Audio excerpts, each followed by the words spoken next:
ప్రభువునందు ప్రియమైన సహోదరులారా, మన ప్రభువును మన రక్షకుడైన క్రీస్తు యేసు నామములో మీ అందరికీ నా ప్రేమవందనాలు తెలియజేస్తున్నాను. నేను ఆహ్వానించబడిన వాడిని కాదు. ఇక్కడ కొన్ని సంవత్సరాల నుంచి వేరే బ్రదర్ నన్ను రమ్మని అడుగుతున్నారు, నేను వెళ్ళడం లేదు. అందువల్ల వచ్చాను. ముగించుకొని మా మందిరానికి వెళ్ళాలి. సమయం చూస్తే నాకు చాలా టైం గడిచినట్టు అనిపించింది. ఇక్కడికి రావడానికి కూడా ఒక కారణం ఉంది. ముందు భవిష్యత్తులో నేను ఇక్కడికి రావడానికి కష్టమయ్యే పరిస్థితులు ప్రభు సంకల్పించాడు. కాబట్టి ఇది ఎలా జరుగుతుందో అని నేను ముందుగానే వచ్చాను మీ దగ్గరికి. కాబట్టి నా కొరకు, కుటుంబం కొరకు ప్రార్థన చేయండి. దైవ గ్రంథంలో దేవుడి వాక్యాన్ని మనం చదువుకుందాం. యెహోషువ గ్రంథము 20వ అధ్యాయము. యెహోషువ గ్రంథము 20వ అధ్యాయము 7-8 వచనాలు మనం చదువుకుందాం. అప్పుడు వారు నఫ్తాలీల మన్యములోని గలిలయలో హెదెషును, ఎఫ్రాయిముల మన్యమందలి షెకెమును, యూదా వంశస్థుల మన్యమందలి హెబ్రోనును కిరియతర్బాను ప్రతిష్టపరచెను. తూర్పు దిక్కున యోర్దాను అవతల యెరికో వద్ద రూబేనీయుల గోత్రములో నుండి మైదానము మీదనున్న అరణ్యములోని బేసేరును, గాదీయుల గోత్రములో నుండి గిలాదులోని రామూతును, మనష్యుల గోత్రములో నుండి బాషానులోని గోలాను నియమించెను. పొరపాటున ఒకరిని చంపినవాడు సమాజము ఎదుట నిలవక మునుపు అక్కడికి పారిపోయి హత్య విషయమై ప్రతిహత్య చేయువాని చేత చంపబడక ఉండునట్లు ఇశ్రాయేలులందరికీ వారి మధ్య నివసించు పరదేశులకు నియమింపబడిన పురములు ఇవి. 20వ అధ్యాయం 3వ వచనం ఆఖరిగా యెహోవా మోషేతో సెలవిచ్చినట్టుగా మోషే నోట మీతో పలికించిన ఆశ్రయపురములను మీరు ఏర్పరచుకొనవలెను. ఆశ్రయపురములను మీరు ఏర్పరచుకొనవలెను. ప్రార్థించండి. ప్రేమగల తండ్రి, స్తోత్రారుడు అని దేవా, మీ వందనాలు. తండ్రి వంటి మీ దాసులను నిలబెట్టి బలపరచు, ఆశీర్వదించు. ఆ మోకాళ్ళ కష్టము, ప్రయాస, కన్నీటి ప్రార్థన ఈ నేడు చూచుచున్న ఆత్మను మా నాయన మేమేమవుతామో కానీ మేము ఇంకా తేటపరచబడలేదు, కానీ మేము మీ పిల్లలమే. అందుకు మేము స్తోత్రము. మీరు మమ్మల్ని గట్టిగా హత్తుకున్నప్పుడు కలిగిన అనురాగం, అనుబంధం మా మరణ పర్యంతం మా జీవితంలో కలుగునట్లుగా ఆశీర్వదించి మమ్మల్ని నడిపించమని ప్రార్థిస్తున్నా. మీ ఆత్మ చేత ముద్రించినందుకు స్తోత్రములు. మా ప్రభువా దేవ, సంఘమును బలపరచండి, సహాయించండి, ఆత్మలను రక్షించండి, పోషించి దీవించండి. మీ వాక్యమును మేము చదువుకున్నాం నాయన. ఒకడు ఎన్నిక లేనివాడు, నిష్ప్రయోజకుడు నిలబడి ఉన్నాడు. మనుషుని మరుగు చేయడు. మీ వర్తమానము నేరుగా మా హృదయాలతో మాట్లాడినట్లుగా మీ సహాయాన్ని మాకు చేయమని, మమ్మను కనికరించుమని, మా ప్రభువా మాతో మాట్లాడుమని, మమ్మను కదిలించుమని, సాతాను శక్తులను, ఆటంకాలను లయపరచండి. మీ నెమ్మదైన, మీ మెండైన మీ ఆత్మ వర్షం, మీ వాక్య వర్షం కురిపింపబడి మేము తడపబడి తృప్తి పొంది ఇక్కడ నుండి ఆనందముతో తిరిగి వెళ్ళుటకు సహాయం చేయమని యేసు ప్రభువు నామమున ప్రార్థన చేసి వేడుకుంటున్నాం తండ్రి, ఆమేన్. చాలా వందనాలు. బాగుంది. ఇది లేకపోయినా బాగుంది. రీసౌండ్ వస్తుంది. Thank you. పర్లేదు, నేను నా గొంతు మీకు వినపడుద్ది, తక్కువే మాట్లాడండి. యెహోషువ గ్రంథము 20వ అధ్యాయములో 9 వచనాలు ఉన్నాయి. అన్నీ చదవడం సమయం లేక 7-8 వచనాలు చదివి 9 వచనాలు చదివి వినిపించాను. యెహోషువ గ్రంథంలో ఆశ్రయపురములను గూర్చిన వర్తమానములో భాగాన్ని మనం చదువుకున్నాం. దేవుడు మోషేకు నిర్గమాకాండంలో 21వ అధ్యాయంలో ఆయన కొన్ని కట్టలను గురించి మాట్లాడుతున్న సందర్భంలో ఒకడు పొరపాటున మరొకరిని హత్య చేసినప్పుడు ఆశ్రయపురములు ఉండేటట్టుగా నీవు జాగ్రత్తగా వాటిని నిర్మించాలని మోషేకు 21వ అధ్యాయంలో దేవుడు చెప్పాడు. వారు కనాను దేశంలో ప్రాంతాలు పంచుకున్న తర్వాత 6 ఆశ్రయపురాలు నిర్మించారు. 6 ఆశ్రయపురాలు నిర్మించారు. నేను ప్రభువు నాకు ఇచ్చిన తలంపులో నుండి 2 మాటలు ఆలోచన చేశాను. ఒకటి, ఆశ్రయపురముల ఉద్దేశం ఏమిటి, ఈ 6 ఆశ్రయపురములో నుండి దేవుడు మనకిచ్చే వర్తమానం ఏమిటి ఆలోచన చేయడానికి ప్రభువు నాకు సహాయం చేశాడు. ఈ 6 ఆశ్రయపురాలు ఏర్పాటు చేయడంలో ఉద్దేశం ఏమిటంటే 20వ అధ్యాయంలో మొదటిగా చెప్పాడు, ఒకడు పొరపాటున ఒకని చంపిన ఎడల అన్నాడు ఆయన. పొరపాటున జరిగినటువంటి పాపానికి క్షమాపణ కొరక ఏర్పాటు చేయబడినది ఆశ్రయపురం. పొరపాటున జరిగినటువంటి దాన్ని కొరకు క్షమించడానికి ఏర్పాటు చేయబడినది ఆశ్రయపురం. రెండవది, హత్య చేయబడిన తర్వాత ప్రతి హత్య చేయబడకుండానట్లుగా, అంటే ఒకరు చంపాడు కాబట్టి మరొకరు చంపాలంటే అందరూ చంపుకుండా పోతే మిగిలేదు ఈడు తప్ప మనుషులు ఉండరు. కాబట్టి ఏమన్నాడు ఆయన, హత్యకు ప్రతి హత్య జరగకుండా, పాపము తర్వాత మరొక పాపం జరగకుండా దేవుడు ఏర్పాటు చేశాడు. ఈ ఆశ్రయపురం ఏమిటంటే తప్పు చేయబడింది, వాస్తవమే, తప్పు దిద్దాలి కానీ మరొక తప్పు జరగకూడదు. మరి ఇక పాపం జరగకుండా ఇక పాప నివారణ చేయడానికి పాపానికి ఒక పులి స్టాప్ పెట్టడం అంటారే, అమ్మా నీవు వెళ్ళి ఇక నువ్వు పాపము చెయ్యకమని చెప్పడానికి ఆశ్రయపురం, క్షమించడానికి ఆశ్రయపురం, పాపము లేకుండా ఎత్తివేయడానికి లేకపోతే ఇక పాపానికి ప్రవేశం లేకుండా చేయడానికి ఈ ఆశ్రయపురం. ఈ హత్య చేసిన వాడు దానిని ఎందుకు చేశాడో యెషయా గ్రంథం 20వ అధ్యాయంలో 4వ వచనంలో చెప్తాడు. ఆ పురము దగ్గరకు పారిపోయి తాను ఏం చేశాడో పెద్దలకు చెప్పాలట. ఏం చేయాలి? పెద్దలకు చెప్పాలి. ఆ పెద్దలు దానిని విన్న తర్వాత అతన్ని ఆశ్రయపురంలో చేర్చుకుంటారు. ఈ ఆశ్రయపురం ఎందుకంటే తప్పు చేసిన వాడు తన తప్పు ఒప్పుకోవడానికి, ఎక్కడ? ఆశ్రయపురం దగ్గర ఒప్పుకోవాలి. ఆశ్రయపురం దగ్గర తన తప్పును ఒప్పుకోవాలి. ఆశ్రయపురం ఎందుకంటే పాపము చేసిన వాడు, పశ్చాత్తాపడేవాడు, కన్నీళ్లు గార్చేవాడు వచ్చి తన పాపాన్ని ఒప్పుకోవడానికి ఆశ్రయపురం ఉంది. తర్వాత ఈ నరహత్య చేసిన వాడు క్షమించబడిన తర్వాత ఆ ఆశ్రయపురములోనే ఉండాలి అన్నాడు యెహోషువ గ్రంథం 20వ అధ్యాయంలో 6వ వచనంలో. అతడు మరణము నొందే వరకు, లేకపోతే ప్రధాన యాజకుడు చనిపోయే వరకు, అప్పటి ప్రధాన యాజకుడు చనిపోయే వరకు అక్కడే ఉండాలి. క్షమించబడిన వాడు, ఆ దేవుని ఆశ్రయమును పొందినవాడు, ఆశ్రయపురములోనికి ప్రవేశించిన వాడు మరలా ఆ ఆశ్రయపురాన్ని దాటి బయటికి, ఇంకో మాట చెప్పాలంటే సరిహద్దు దాటి వెళ్ళకూడదు. సరిహద్దు దాటి వెళ్ళకూడదు. దేవుడు మనకు కొన్ని హద్దులు నియమించాడు కదా, ఆ హద్దు దాటి వెళ్ళకు. ఒకవేళ వెళితే ఏమవుతుంది? ఆ మాట చెప్పాడు. వెళితే ఏమవుతుందో ఆయన 35వ అధ్యాయం సంఖ్యాకాండం 26-27లో చెప్పాడు. ఆశ్రయపురాన్ని దాటి వెళితే ఈ చంపబడిన వాని బంధువులు ఉన్నారు కదా, వాళ్ళలో ఎవరైనా కోపంతో ఉండి ఇతని మీద పడి చంపితే వానికి దోషమే లేదు. కాబట్టి ఈ ఆశ్రయపురంలో ఉండాలి. ఆశ్రయపురం నుంచి బయటికి వెళితే చనిపోయాడు అనుకోండి, వాని మరణానికి వాడే ఉత్తరవాది. ఇక దేవుడు ఎవరు కూడా సమాధానం చెప్పడం. ఇది ఆశ్రయపురం యొక్క ఉద్దేశం. యోహాను సువార్త 3:16 అన్నాడు, దేవుడు చెప్పండి, అందరు గట్టిగా చెప్పండి. దేవుడు లోకమును ఎంతో ప్రేమించినా కాగా తన అద్వితీయ కుమారునిగా పుట్టిన వాయందు విశ్వాసముంచు ప్రతివాడు, ఆ మాట పట్టుకో, నశింపక, ఆ నరహత్య చేయబడిన వాడు మరలా హత్య చేయబడకుండా ఉండాలంటే ఒక ఆశ్రయపురం అవసరం.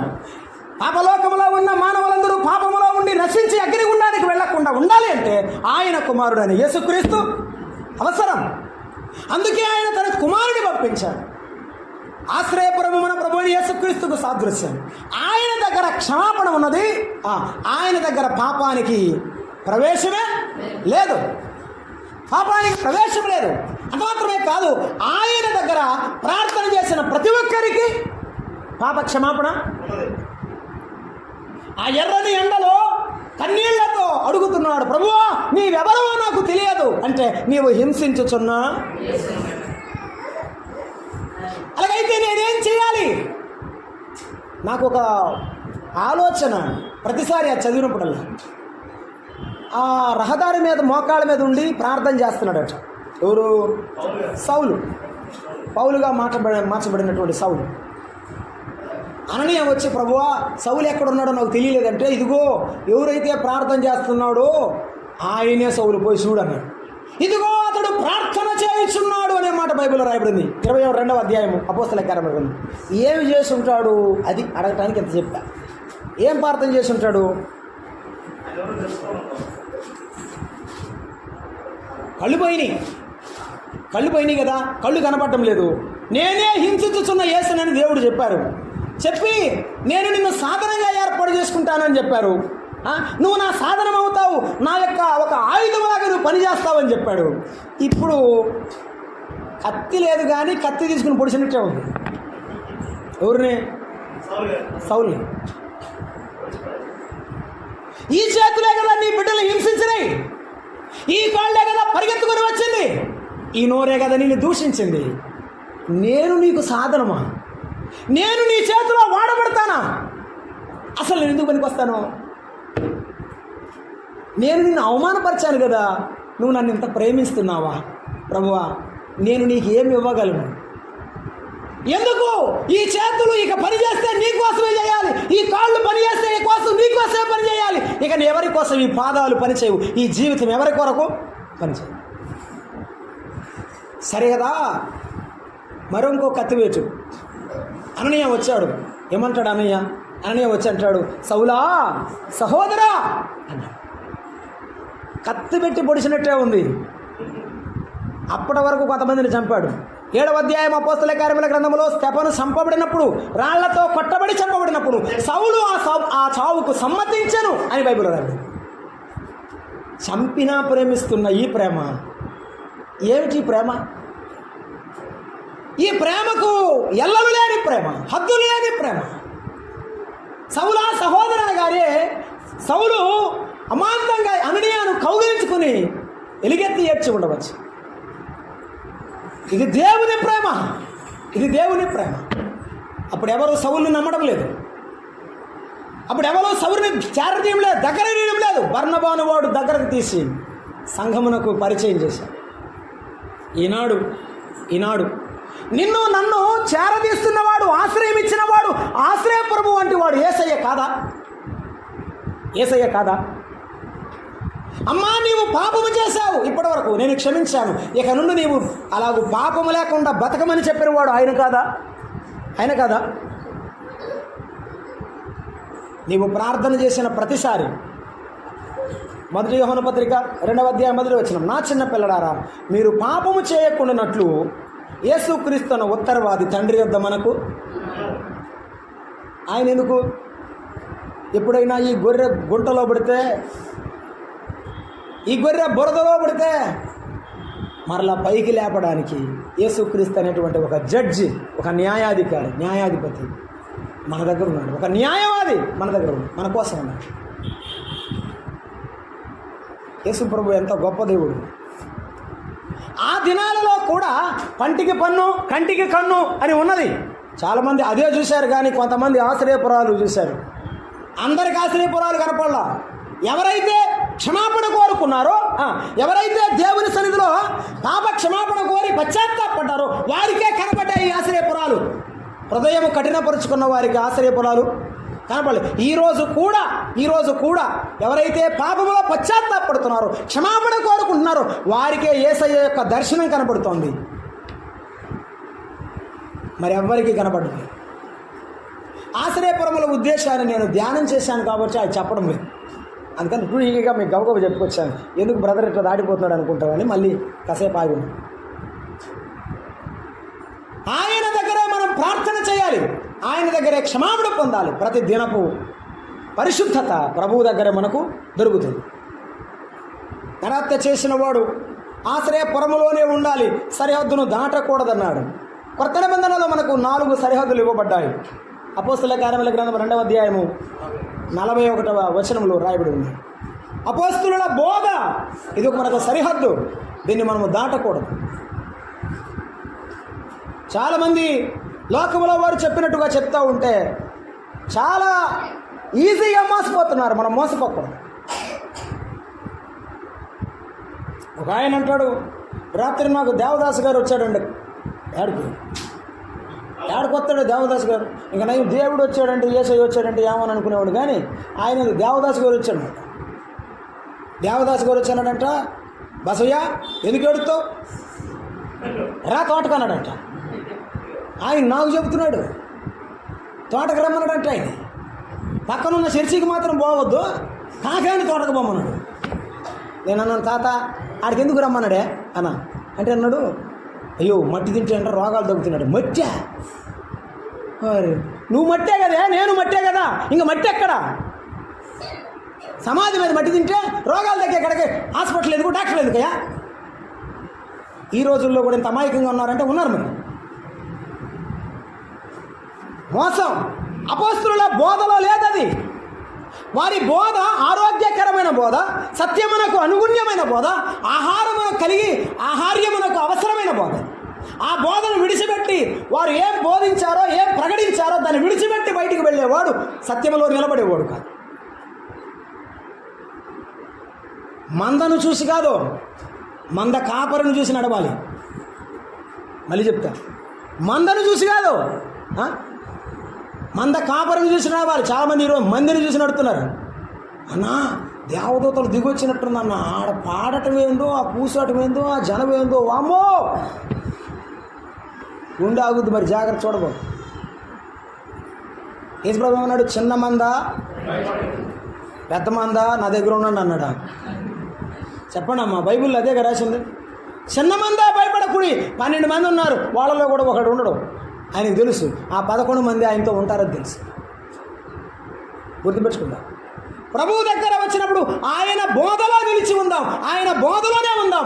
మానవ కల్పిత బోధల వైపు వెళ్ళకూడదు, అటు ఇటు కొట్టబడిపోకూడదు.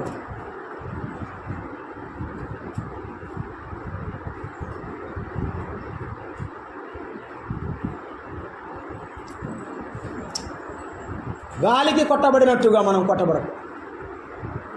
అపోస్తలుల బోధ ఉంది. ఇంకోటి ఏంటి చెప్పాలి మీరే? అది నువ్వెవరివో చెప్పాలంటే నీ స్నేహితుడు ఎవరో తెలిస్తే సరిపోద్ది. నీ సహవాసం ఎవరితో ఉంటే నీ ఆలోచన అదే, నువ్వే అది. ఎందుకంటే అటువంటి వారితోనే సహవాసం చేస్తావు, అటువంటి వారితోనే నీ యొక్క నడక ప్రారంభమవుతుంది. మన సరిహద్దు ఏమిటంటే దేవుని యొక్క సహవాసం, అంతే. దేవుని పిల్లల యొక్క సహవాసం. రిఫరెన్స్ చూపించడం తిమోతికి రాసిన అపోస్తలుడైన పౌలు చెప్పిన మాట, ఒక మాట నేను మీకు జ్ఞాపకం చేస్తాను. చూడండి, తిమోతి రాసినటువంటి పత్రికలో పౌలు భక్తుడు ఆ యవన బిడ్డకు తిమోతికి రాస్తున్నాడు. ఏమనంటే 2వ తిమోతి పత్రిక 2వ అధ్యాయము 22వ వచనం, నీవు యవనేచ్ఛల నుండి పారిపోము, పవిత్ర హృదయులై. ఎవరితో సహవాసం? ప్రభువుకు ప్రార్థన చేయువారితో నీ నీతిని, విశ్వాసమును, ప్రేమను, సమాధానమును వెంటాడుము, ప్రయాసపడు. నీవు చేయాల్సిన సహవాసం దేవుని పిల్లలతో, ప్రార్థన చేసేవారితో. మొదటి కీర్తన మొదలు వచ్చిన బైబిల్ తీసుకొని చెప్తావు, చెప్పు. దుష్టుల నా ఆలోచన ఎవరితో ఉంది? నా ఆలోచన ఎవరితో ఉంది? ఇక్కడ కూర్చున్నాను కానీ నా ఆలోచన ఎవరితో ఉంది? ఎవరితో ఉంది? దేవునితోనే ఉందా? ఇక్కడే దేవుని యొక్క ఆత్మతో కలిసి ప్రభువా నీవిచ్చే వర్తమానం, నీ మాట వినడానికి సిద్ధంగా ఉన్నాననేటట్టుగా ఉందా? లేదు. లేకపోతే ప్రయోజనం ఉంది. ఒకవేళ కలిగితే సంతోషం. అందుకే దుష్టుల ఆలోచన చెప్పున్నాడు. ఆలోచన కూడా ఉండకూడదు. సహవాసం ఆలోచన దోషం ఉంటుంది. 2 చూసారా? ఎందుకా మంట? ఆ చలిమంట లేకపోతే బాధ లేదుగా. ఎందుకు ఆ గుంట, ఆ నాశనకరమైన గుంట? ఆ గుంట లేకపోతే బాధ లేదుగా. ఇదే పాపపు మార్గం, పాపపు సహవాసం. ఇంత బతికి ఇంచెనకమాలు తెచ్చాడు అన్నట్టుంది. ఎంత బతికి మీ అందరికంటే నేనే గొప్పోడిని, నేనే మొదట ఆయనతో మాట్లాడతాను, నేనే అంత చేస్తాను అని చెబుతూ వచ్చి చిన్న పిల్ల దగ్గర పోయిందే. ఎడపోయింది? చిన్న పిల్ల దగ్గర అంతే అయిపోయింది. ఒక మాటతో అయిపోయింది. మన జీవితం అలా కాకూడదు సుమా. మన జీవితం అలా కాకుండా ఉందా? తన జీవితంలో ఎప్పుడైతే ఆ సహవాసమును విడిచిపెట్టి వెళ్ళిపోయాడో అంతే. తోమ ఒక్కరోజు ఆయన బిడ్డలతో సహవాసాన్ని కోల్పోయాడు. ప్రభువు లేనప్పుడు తోమ ఉన్నాడు, ప్రభువు రాగానే తోమ లేడు. ఒక కూడికలో లేకపోవడం వల్ల ఏమైంది? తోమాలో అవిశ్వాసం, అపనమ్మకం ప్రవేశించింది. ఎన్ని కుడుకులు మానేసాం మనం? మనకి ఎంత రావాలి, ఈయనకి ఎంత వచ్చింది అనుకుంటున్నాం, కానీ మనకి ఎంత వచ్చిందో మనకు లెక్కలేదు. ఈ అవిశ్వాసాన్ని విడిచిపెట్టడానికి మనము దేవుని వాక్యపు సరిహద్దులో ఉండాలి. ఆ తర్వాత దేవుని యొక్క సహవాసపు సరిహద్దులో ఉండాలి. దేవుని సహవాసాన్ని విడిచిపెట్టకూడదు. నేను ఎప్పుడు గుర్తు చేస్తాను, తెసలోనికలో నుండి ఇద్దరు దైవ సేవకులు వచ్చారు. తెసలోనిక పట్టణంలో ఒకని పేరు అరిస్తార్కు, మరొక పేరు దేమా. ఏమో సేవ చేశాడు, అరిస్తార్కు సేవ చేశాడు, కానీ మధ్యలో వెళ్ళిపోయిన వాడు దేమా, అంతం వరకు బతికినవాడు. ఈ సంఘంలో నువ్వు నేను పుట్టాం, మనందరం ప్రభువుని ఇక్కడే నమ్ముకున్నాం. అంతం వరకు ఉండేవారు కొంతమంది, మధ్యలో వెళ్ళిపోయారు కొంతమంది. సహవాసము సరిహద్దులో లేకపోతే ఏం చూశాడో దేమా నాకు తెలియదు, ఏం కనపడిందో తెలీదు. ఇహలోకమును స్నేహించి అనే మాట రాయబడింది. ఆ దీనా ఏం చూసిందో ఆ పట్టణమును చూడగోరి బయటికి వెళ్ళి ఇక బైబిల్లో కనపడలేదు. నీ సహవాసం ఎవరితో ఉంటే నీ జీవిత భవిష్యత్తు నీ నిర్ణయించబడుతోంది. నీ సహవాసము దేవుని సహవాసం సరిహద్దులో ఉండాలి. నువ్వు బోధలో సహవాసంలో రొట్టె విరుచుటలు అన్నాడు. ఏమిటి? ఆరాధన చేయడంలో కూడా మనం ఉండాలి. కొంతమంది ప్రతి ఆదివారం ఆరాధన చేయరు. నాకు చాలా బాధాకరమైన విషయం ఏమిటంటే,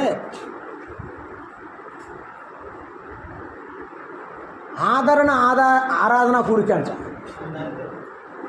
పేరేంటి? ఆరాధన కూడిక అంటే ఎవరో చనిపోయారు అక్కడ, దానికి ఆరాధన అనే పదం తగిలించడం. పుట్టినరోజు ఆరాధన కూడికట. ఆ పిల్ల పుడితే ఆరాధన కూడిక అంటే నాకు తెలియదు. అసలు ఆరాధన అనే పదానికి అర్థం లేకుండా పోతుంది ఎక్కడ పెట్టినా. దానికి ఓ బ్యానరు, ఓ ఫోటో, ఓ పూలు, ఓ కథా కమిషన్ ఉండాలి. మొత్తానికి ఆరాధన చేయడానికి ఇన్ని కావాలన్నా?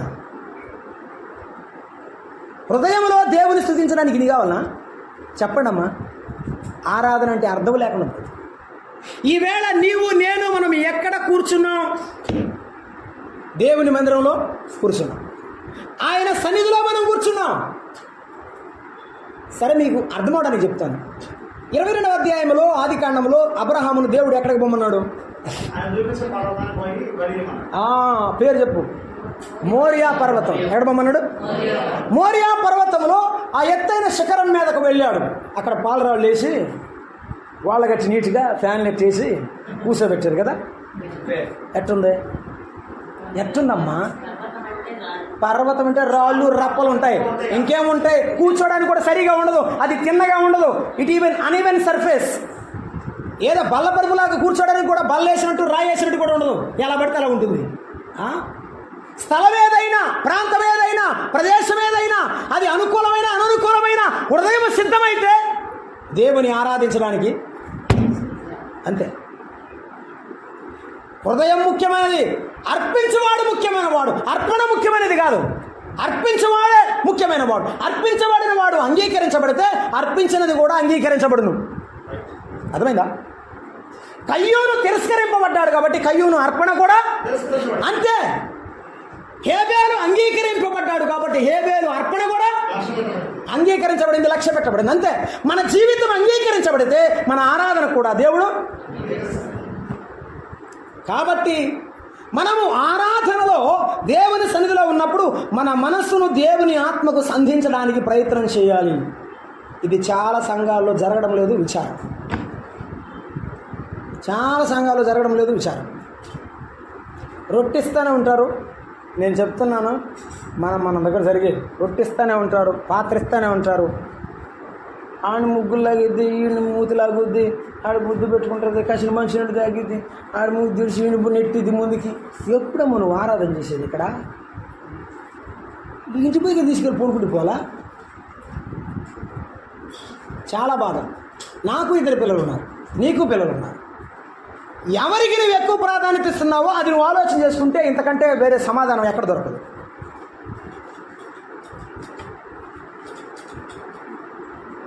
నేనేం సిగ్గుపడను.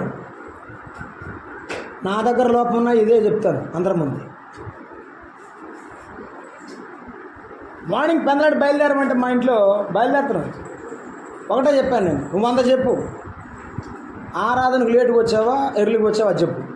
ఇంకోటి ఏం చెప్పకూడదు నాకు. అసలు నీకు ఉన్నాయో లేవో నాకు అనవసరం. కట్టగట్టి పక్కన పడే. ఎవరు చేయమన్నారు? యెహోవా పనిని అశ్రద్ధగా చేయువాడు. మరి మనకెందుకు అదే? అసలు చేయబడం మంచిది కదా. చల్లగానైనా ఉండు, నిలువెచ్చగా.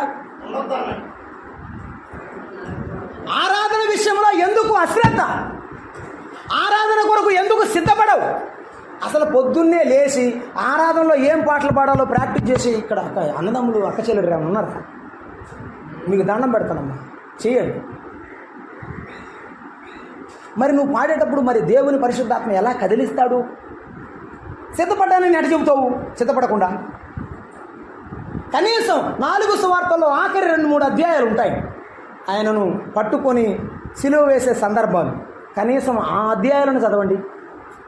ఆరాధనకు వచ్చేటప్పుడు ఆరాధనలో ఉన్న భావాన్ని అర్థం చేసుకోకుండా, ఆయన సరిహద్దులలో ఆత్మతో ఆరాధించకుండా శరీరంతో ఆరాధించి విడిచిపెట్టి కాకతాళీయంగా, ఈ మాట గుర్తుపెట్టుకోండి, అలాగే వెళ్ళిపోతుంది. దానివల్ల ఆరాధన యొక్క అర్థము బయటికి వెళ్ళిపోతుంది. సరిగా మనస్ఫూర్తిగా అర్థం జరగడం లేదు. విషయం ఏంటి తెలుసా? రొట్టి ముక్క వేసుకోగానే శరీరంలో ఏదో ఆనందం అలాగా అయిపోతుంది. ఆ రసం దాకానే ఆనందం అయిపోతుంది. ఇంటికి పోయిన తర్వాత మళ్ళీ మామూలే. ఇంకా అది మనం చెప్పలేం. దీనివల్ల మన కుటుంబం, మన ఆధ్యాత్మిక జీవితాలు చాలా నష్టపోతున్నాయి. మనం దాన్ని విడిచిపడదు. పొద్దున లేచిన తర్వాత ప్రభు సన్నిధికి ఆరాధనకు సిద్ధపడడానికి నీవు ఏం చేస్తున్నావో అదే చేయాలి. వాటికి కాకుండా కావలసినటన్నిటికీ చేస్తున్నావు లేదు.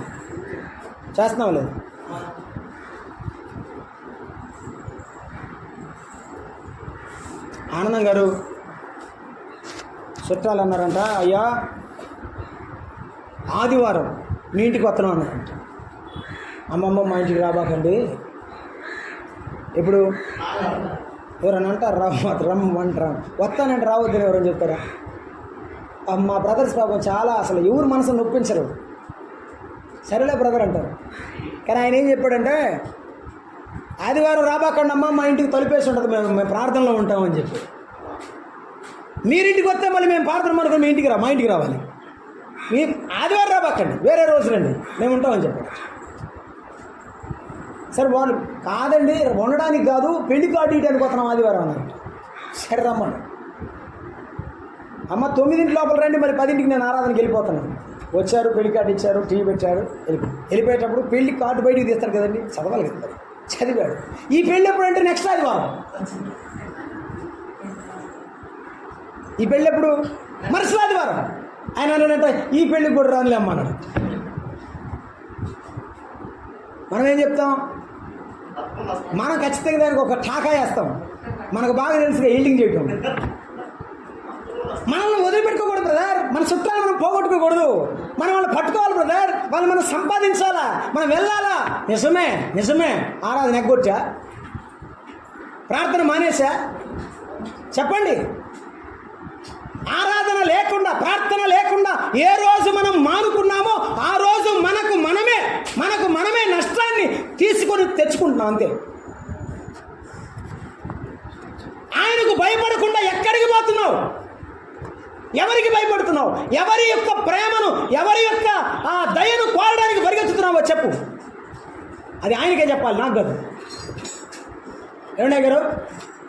అయితే ఆయనే ప్రేమించాలి, అయితే ఆయన దయ చూపించాలి. మానవుల దయ ఈ పూట ఉండును, రేపటికి కనపడకపోవు. ఆరాధన విషయంలో మనము సరిగాలే, ఆరాధన క్రమంలో సరిగా ఉండడం లేదు, ఆరాధన కూడా క్రమంగా రావడం లేదు. ఇది చాలా ప్రమాదమైనది. ఎందుకంటే నీ తర్వాత నీ బిడ్డ కూడా ఇంతే, నీ తర్వాత నీ సంతానం కూడా ఇంతే. ఎప్పుడు నేను నా పిల్లలను, నా భార్యను సంపాదించుకోగలుగుతాను?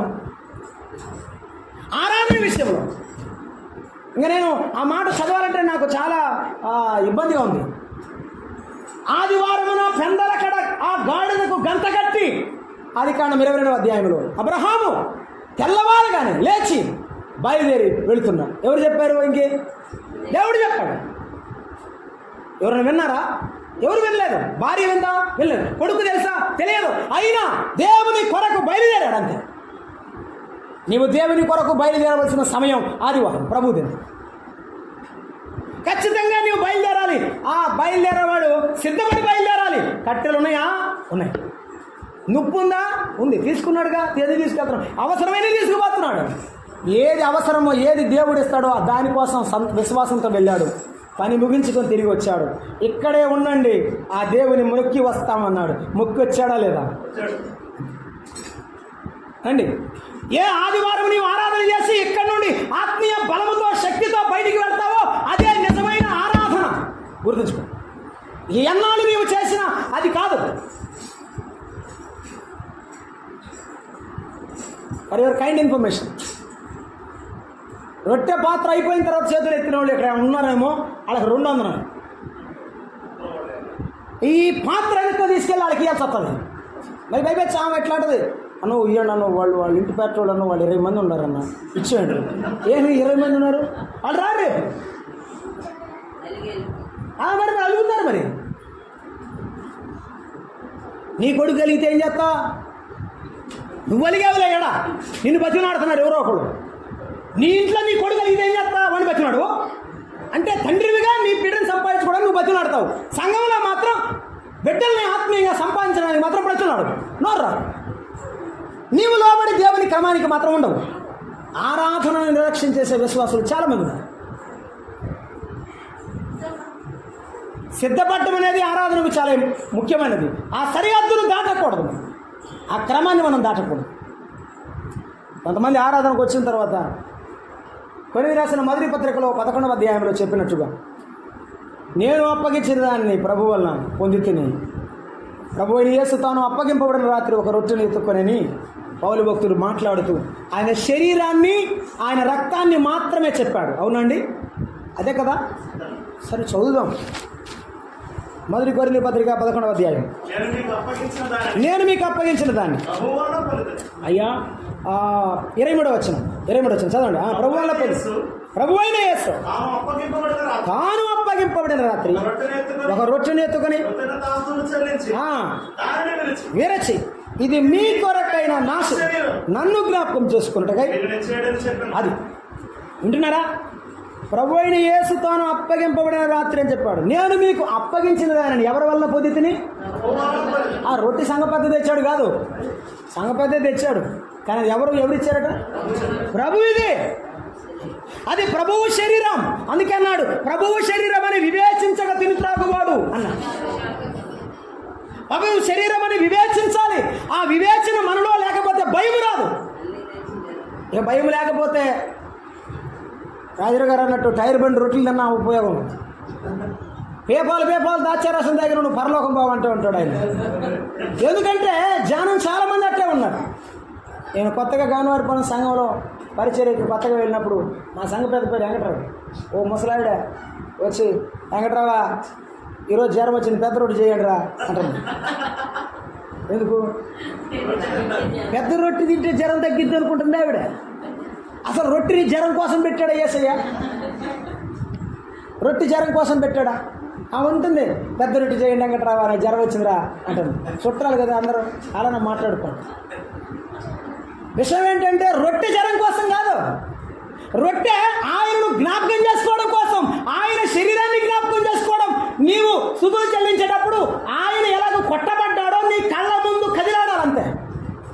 ఆయన ఎలాగో శిలువ మీద మేకులతో కొట్టబడ్డాడో అది నీకు తెలియాలి.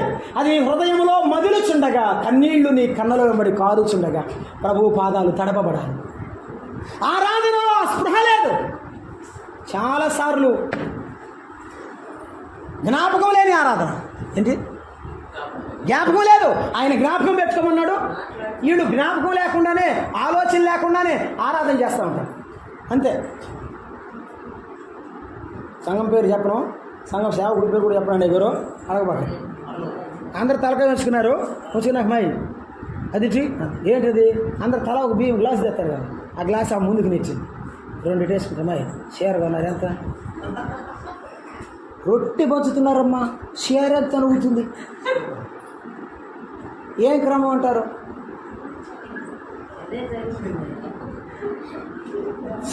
ఎంతో చెప్పింది, ఎంతో చెప్తే అంటది. ఎప్పుడు కొన్నారా? నేను ఎప్పుడు చూడలేదా? ఎప్పుడు కొన్నారో కూడా చెప్పాలి. నేను దానికి ఒక ఆరాధన కుడికే దొరికిందా నీకు? ఏ కుడికి దొరకలేదా? ఏమైనా చీరలు సారీలు కావలసిన వాటి అన్నిటిని చెప్పుకోవడానికి ఆరాధన కుడికే దొరికిందా? ఇకే కుడికి దొరకలేదా? అస్సలు ఆ రోజు ఆదివారం రెడీ అయినట్టు ఎప్పుడు రెడీ అవ్వద్దని నేను చెప్పడం లేదు, దానికి తప్పు కాదు. మనం మంచి వస్త్రాలు వేసుకోవాలి, డిగ్నిఫైడ్గా ఉండాలి. పేదవాళ్ళుగా పేదరకంగా అయ్యో నేను చాలా పేదవాళ్ళని చూపించుకోవాల్సిన అవసరమే లేదు. అంత మాత్రమే చేత దాని గురించిన ప్రస్తావన ఆరాధనలో అవసరం లేదు. ఆయన ఏమన్నాడు? నన్ను జ్ఞాపకం చేసుకోమన్నాడు. మరి నీ షేర్లో నీకు సంబంధించినవన్నీ జ్ఞాపకం చేసుకుంటే ఎట్లా? ఆరాధనలో సరిహద్దులు దాటి వెళ్ళిపోతున్నారు. ఎందుకంటే ఆయన లేడు. నువ్వు ఉండే నీ షేర్ ఉండే, ఆయన ఏడుంటాడు? ఆయన శరీరానికి వచ్చిన ఆలోచన, ఆయన రక్తానికి వచ్చిన ఆలోచన మాత్రమే నీవు ఆరాధనలో చేయాలి. అందుకే చాలామంది తల ఉంచుకున్నప్పుడు రొట్టె ఇచ్చేటప్పుడు ప్రకటన చేస్తుంటారు. ఏమనంటే, అమ్మ ప్రభు విషయమైన ధ్యానం కలిగి ఉండండి అని చెప్తారు. కొంతమందికి కొత్తగా నమ్ముకున్న వాళ్ళకి తెలియదు కదా, వాళ్ళు ధ్యానంలో ఉండరు. వస్తుందో అటు ఇటు తల ఎత్తి పైకి అటు ఇటు చూస్తూ ఉంటారు. అది వచ్చిందా తిరుగుతూ ఉంటారు తలకాయ. పాతకాలంలో చేపలు పట్టే బుట్ట ఉంటుంది, తాటాకుల బుట్ట. దాంట్లో బతికిని చేప వేసినప్పుడు అది పైకి లేచి ఇచ్చా కొట్టుకుంటూ ఉంటుంది. కొత్తగా నమ్ముకున్న విశ్వాసి కూడా పైకి లేచి రొట్టె వచ్చిందా కాడుతారు. అసలు ఇక్కడ మనసులో స్తుతించడం లేదు, ఏం లేదు అసలు. అలాంటప్పుడు నీ మనసును దేవుని ఆత్మతో నింపి బలంగా నీవు ఎలాగున్న మంచి చెడులు వివేచించే ఆత్మ దేవుడు నీకు ఇస్తాడు. చెప్పు, రాదసలు నీ బిడ్డ ఎలా ఉన్నాడో నువ్వు కనుక్కోలేవు. ప్రార్థన చేస్తూ ఉంటే దేవుని జ్ఞానం దేవుడు నీకు ఇస్తాడు, నీ కుటుంబాన్ని ఇస్తాడు, నీ భర్తను నీకు ఇస్తాడు, నీ జీవితం ఏమిటో నీకు అర్థమవుతుంది. మనము దేవుని ఆత్మ స్వాధీనంలో లేకపోవడం వలన అసలు మనం ఎక్కడున్నామో కూడా మనకు అర్థం కావడం. ఆరాధనలో జ్ఞాపకం ఆయనై ఉండాలి. ఆరాధన సిద్ధపాటు ముఖ్యం, ఆరాధన జ్ఞాపకం ముఖ్యం. ప్రభు అన్నాడు లేవియాకాండంలో, నీవు నా సన్నిధిని ఒట్టి చేతులతో ఇచ్చారా? ఏడా రొట్టె రసం అయిపోయిన తర్వాత నీకు ఇచ్చిన ఎంత అప్పుడు పంచుతూ ఉంటుంది. మా అమ్మ ప్రభుకు స్తోత్రం చదువు లేదు కానీ ఇంటి దగ్గరే అందరికి ఎవరు కానుకాలకి ఇచ్చేసి పంపించేసి, దేవునికి ఏమి ఇవ్వాలనుకున్నాము ముందు నిర్ణయించావో దాన్ని తీసి ఏం చేయాలి? పక్కన పెట్టేయాలి. అంతే, పక్కన పెట్టేయాలి.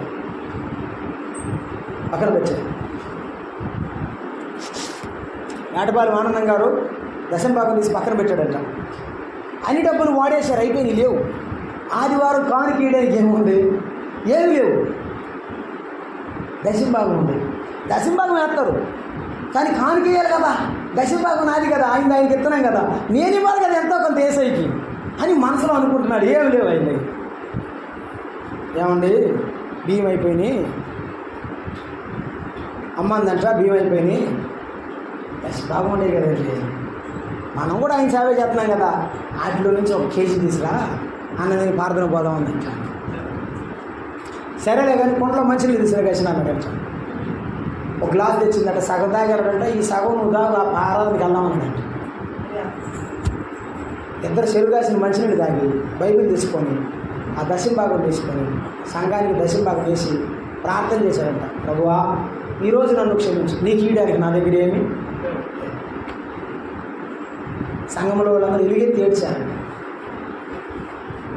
అందుకని ఇప్పటికి కూడా ఆ సంఘంలో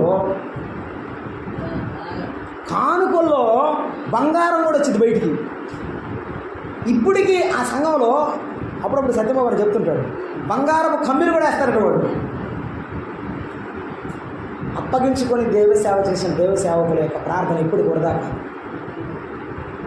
మన పిల్లలకు మనం ఏది నేర్పుతున్నామో, ఆరాధన యొక్క ప్రాముఖ్యత ఏమి నేర్పామో అదే మన జీవితాలకు స్థిరం. కానుకలు ఆరాధనలో భాగం. ఆరాధనలో ఒక సరిహద్దు దేవుడు మనకిచ్చాడు. కానుక తప్పకుండా తీసుకురావాలి, దేవునికి ఇవ్వాలి, మర్చిపోకూడదు. దాన్ని అశ్రద్ధగా కానీ మరో రకంగా కానీ ఆలోచించకూడదు. నేను మీకు అర్థమవడానికి మాత్రం ఈ విషయాలు చెప్తున్నాను. కొద్ది పులిహారం పెట్టండి. అమ్మ పలహారం తెచ్చామమ్మా, ముందు పెట్టండి, అది మందే కదంట, కొద్దిగా పెట్టండి, పార్కుల తర్వాత చేస్తారంటుంది. ఏది పలహారానికి తెచ్చింది ఆవిడ పులిహారం. ఆ పులిహారం అంటే ఇవి ఆకలికి ముందే పెట్టాలంట. దానికో జోషి అని చెప్పింది ఆవిడ నాకు. ఏందమ్మా ఏందట తినకూడదు కదంటే, అయ్యా సన్నిధి రొట్టెలు ఉన్నాయి కదా దావీదంట వెళ్ళి యాజకులు తినే రొట్టెలు అడిగాడు, ఇచ్చారు, ఆకలి అయింది తిందయ్యా, నేను కూడా తినొచ్చు అంటుంది. ఇక అది తప్ప నీకేం దొరకలేదా? ఇళ్ళు లేవా, జనాలు లేరా, ఆకలి అయితే అడిగితే ఎవరు పెట్టరా? దేవుని క్రమాన్ని అతిక్రమించడానికి మానవులు వెతుక్కునే గొప్ప దారులు అవన్నీ. వెతుక్కోకూడదు. దేవునికి ఇవ్వడానికి ప్రత్యేకపరిచిన వాటిని దేవుని కొరకే ఇవ్వడమే. నేను ఇవ్వను, నేను ఇదే లేస్తాను, ప్రభుకి ఇస్తాను, వెళ్ళిపో. మేము ఇలాగే అనుకున్నాం కదా ప్రభు పనికి ఇలా వెళ్ళాలని. 2 రోజుల క్రితం ఒక ఆయన ఫోన్ చేశాడు. టెంప్టింగ్ ఆఫర్ అంటారు చూసారా, ఆకర్షణీయమైన బహుమానాలు, అవి బాలాకు బహుమానాలు. పిచ్చాడు అంటాయా, పిహెచ్డీ వచ్చిన తర్వాత వెళ్ళిపోతావు, నా దగ్గరికి రాన్నా, నేను నీ ఫ్రెండో నీకు ఇస్తా, ఫ్రెండో చాలా ఇస్తా, ఫ్రెండ్ వెడు ఫ్రెండో, ఈ ఫ్రెండో లోకంలో ఉన్న ఫ్రెండు ఏదికి ఇస్తాడంట, ఏడుంటే ఇస్తాడు. నేనేమనుకుంటున్నాను మనసులో, ఏడుండకూడదు. ఆయన ఏమంటున్నాడు, ఏడుండమంటున్నాడు. ఇదంతా జరిగింది. నువ్వు దేవునికి ఇవ్వాలనుకున్నప్పుడు లోపల ఉన్నాడు ఏమంటాడు, పెద్ద తెచ్చుకుందాంలే అనిపిస్తుంది. ఏమన్నది సప్పేరక్క, మన సప్పేరక్క ఏముంది, కొద్దిగా పెట్టుకున్నానండి, అంత ఇస్తున్నాం కదయ్యా, అన్ని అమ్మిస్తున్నాంగా, కొద్దిగా కదా ఉంచమన్నాను, కొద్దిగా పెట్టుకున్నాను. ఏమి ఇద్దాం అనుకున్నారు, అంతా ఇద్దాం అనుకున్నాను. ఇచ్చింది అంతా సగమా? ఆరాధనలో ఎంత ఇవ్వాలి? వర్ధిల్లిన కొలది, దేవుడు నీకు ప్రేరేపించిన కొలది ఇవ్వాలి. అది సంతోషముగా ఇవ్వాలి, ఉత్సాహముగా ఇచ్చేవారిని దేవుడు ఆశీర్వదిస్తాడు. సంతోషముతో ఆనందముతో ఇవ్వాలి. యేసయ్య కొరకిస్తున్నాను, ఈ బహుమానం యేసయ్యలే అని చెప్పాలి. మేము ఈగిపోతే మీకు ఎవరు పోగొడతారన్నాడు సేవకుడు ఒక ఆయన. సేవ చేసే సేవకుడిని సంఘ పెద్ద సహోదరుడు అన్నాడట, మేము ఈగిపోతే అంటే మేము కానుకలు లేకపోతే మీకెవరు పోగొడతారు అన్నాడట. క్యాకెత్తే కాకిని కూడా పంపుతాను అన్నాడు సేవకుడు. ఆయన అన్నాడంట, నేను క్యాకెత్తే కాకిని కూడా పంపుతాను నా దేవుడు, నువ్వు వరలేదన్నాడంట. మరి 75 ఏళ్ళ కుర్రోళ్ళకు పనిచేస్తాడంటే అట్లనే ఉంటాడు. మరి దైవజన్ శ్యాంబాబు గారు 82లో నేను పుట్టాను. ఆయన అక్కడ సేవకు వెళ్ళాను. ఇప్పటికి కష్టపడి పని చేసి, మీరేం పెట్టక్కర్లేదు బ్రదర్, నాకు నేను కేక వేస్తే నా దేవుడు విని నాకు ఆహారం. కొంతమంది అనాలోచనగా మాట్లాడుతుంటారు. దేవుని సన్నిధిలో ఆరాధన ముఖ్యమైనది, ఆయన జ్ఞాపకం ముఖ్యమైనది, కానుకలు ముఖ్యమైనవి. ఈ ఆరాధన సరిహద్దులు మనం ఏం చేయకూడదు, దాటకూడదు. ఇంకొక మాట నేను మీకు జ్ఞాపకం చేస్తాను, అది ఆఖరి మాట. అదేమిటంటే ప్రార్థన. ఏమి నిర్లక్ష్యం చేయకూడదు. అసలు మన ఆత్మీయ జీవితంలో ప్రాముఖ్యమైనది ఏంటి? ప్రార్థన. అతి ప్రాముఖ్యంగా నిర్లక్ష్యం చేయబడింది ఏంటి? సంతోషం. విజ్ఞాపన ఆరాధన గుడికి ఎంతమంది ఉన్నారమ్మా? 1 2 3 4 5 6 7 8 9 3 6 9 12 15 మొత్తం బిలో 20 కదా. ఈ 20 మంది విజ్ఞాపనకు వస్తారు కదమ్మా. ఇద్దరు వస్తారా?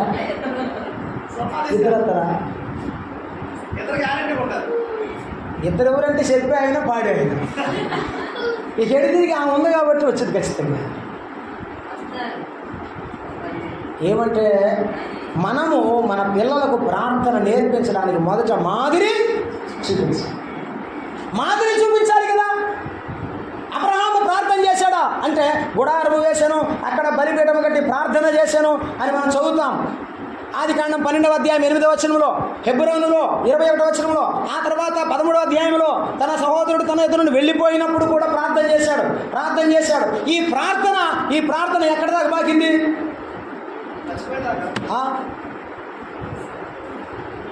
తన పెద్ద దాసుడైన ఎలియాజరు వరకు వెళ్ళింది. ఎలియాజర్ని ఏమైనా ప్రార్థన చేయమని దేవుడు అడిగాడా? ఎలియాజర్ని ఏమైనా తను చూపించిన దేశానికి రమ్మని దేవుడు అడిగాడా? కానీ తన సంకల్పంలో వాడబడ్డానికి ఎలియాజర్ను కూడా దేవుడు వాడుకున్నాడు. అదే మనము కూడా ఎప్పుడైతే ప్రార్థన చేయడం అలవాటు చేసుకుంటామో ఆ ప్రార్థనలో శక్తిని, బలాన్ని దేవుడు మనకు, మన కుటుంబానికి ఇస్తాడు. ప్రార్థన ఎప్పటికీ వృధా. నేను ఒక మాట అడుగుతాను, ఈ మాట ఇది ఎంతవరకు నాకు తెలియదు కానీ, బట్ హాగరు దేవుని నమ్ముకుందా, నమ్ముకోలేదా? మీరు చెప్పండి. ఇట్లాంటి ప్రశ్నలు వేయకూడదు సార్. హాగరు యేసుప్రభు నమ్ముకుందా? దేవుడిని, యెహోవా దేవుడిని నమ్ముకుందా, నమ్ముకోలేదా? నమ్ముకున్నదని అయ్యగారు చెప్పాడు, మీరు నమ్ముకోలేదు. సరే, ఆమె నీళ్లు బయటకు వచ్చింది కదా, నీళ్లు బయటకు వచ్చాయి కదా. వచ్చిన తర్వాత ఆమె ఏమందంటే చూచుచున్న దేవుడవు అని పేరు పెట్టింది. ఏం పెట్టింది? చూచుచున్న దేవుడు. శారా గుడారములో అబ్రహాము ప్రార్థన ఈ దాసీకి తెలియదా? తెలుసా తెలీదా? శారా గుడారములో అబ్రహాము చేస్తున్న బలిపీఠము ఆరాధన తెలీదా? తెలుసు. తెలిసిన గాని ఆ బిడ్డల కొరకై ఆ గుడారంలో ప్రవేశించి ఆ బిడ్డకు జన్మనిచ్చిన తర్వాత కూడా ప్రార్థించాలని తెలియదు ఎవరికి?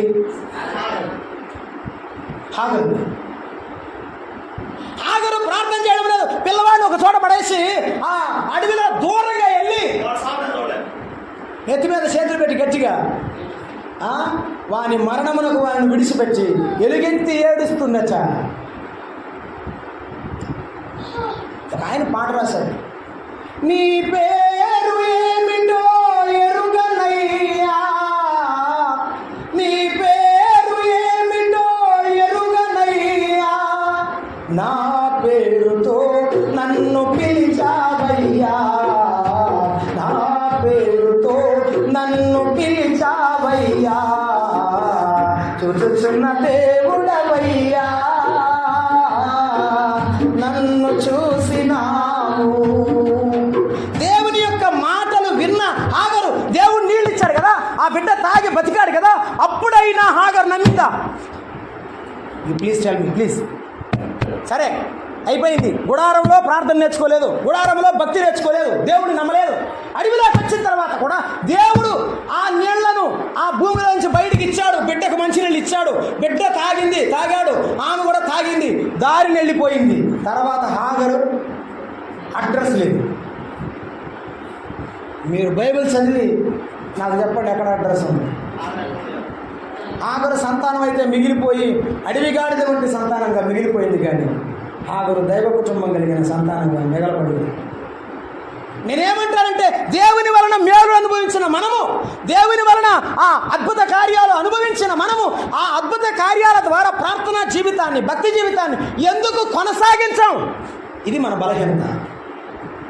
ఒప్పుకుందామా? చెప్పాలి అందరూ. ఒప్పుకుందామా? ప్రభువా, నేను నువ్వు చేసిన మేలులన్నీ అనుభవించాను, నువ్వు ఇచ్చిన ఆశీర్వాదం అంతా అనుభవించాను, కానీ నీవు చెప్పినంతగా నేను ప్రార్థన చేయట్లేదు. నా మోకాళ్ళు వంగలేదు, నీ దగ్గర నేను వినయముగా నిలబడలేదు ప్రభువా. చెప్పగలవా?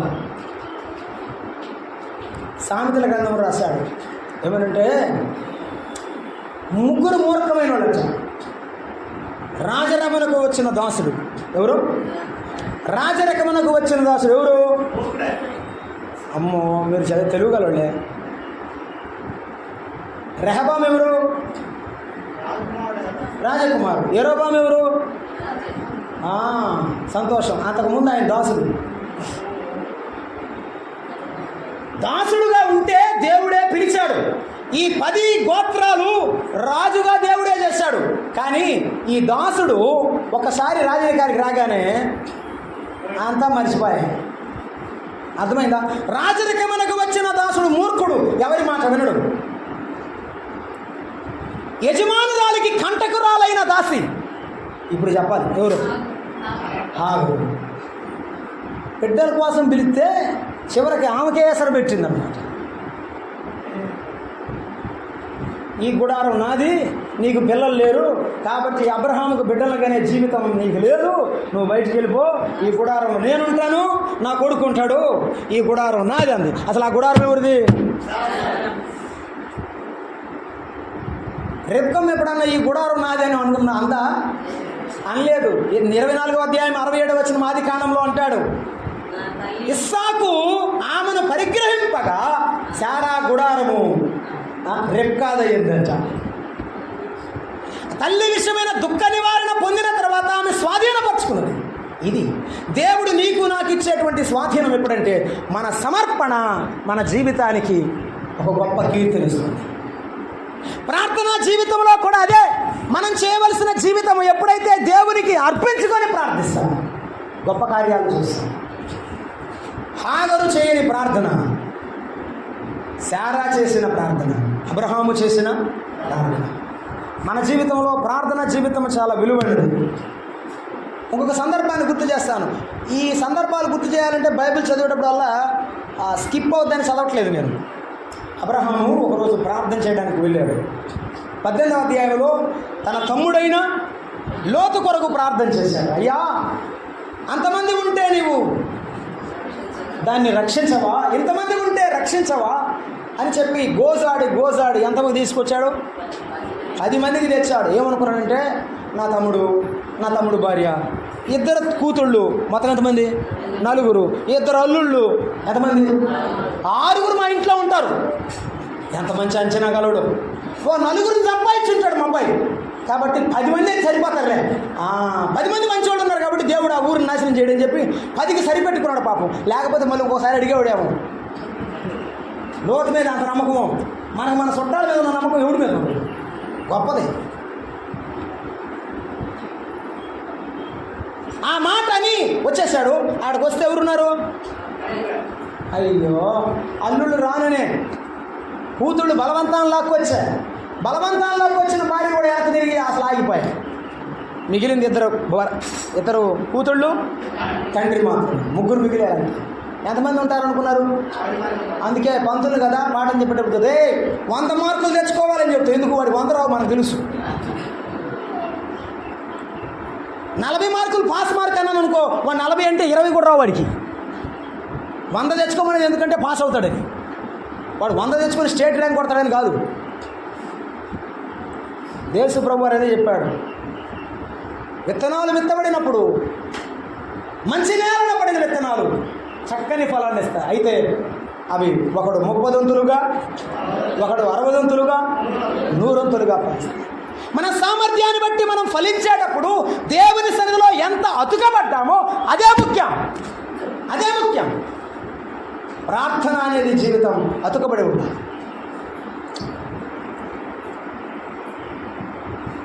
దేవుని సన్నిధిలో ప్రార్థన చేసిన వారు ఎందరో ఉన్నారు.